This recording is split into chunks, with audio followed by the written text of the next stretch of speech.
allemand, espagnol, russe. Et ce soir, tu vas t'exprimer en français.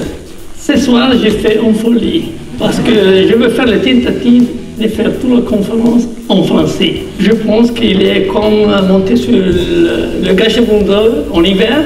Et on verra si, à la finale, je vais aller sur le sommet ou si je parle anglais. Si vous venez après l'effort de parler en français, est-ce que tu vas pouvoir faire la même chose, David? Quelques mots en français?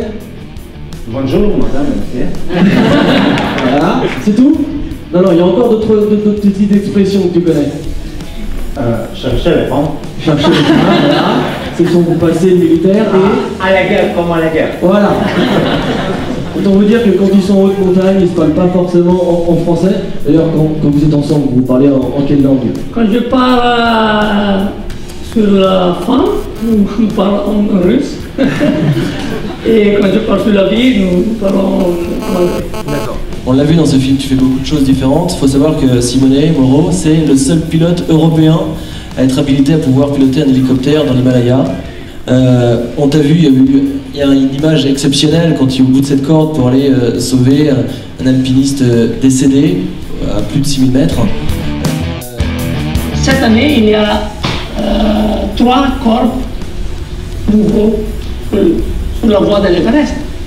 Et c'est un autre problème. Je ne peux pas aller avec l'hélicoptère et prendre le corps.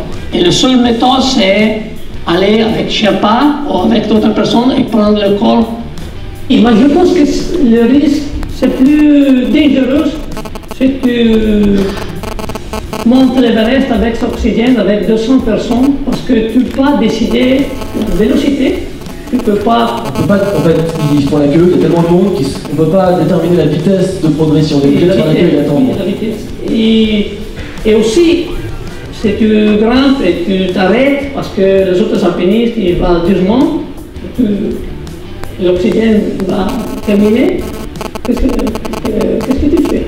Tu passes dans la plage à 8000 mètres, ou à 8000 mètres à la plage.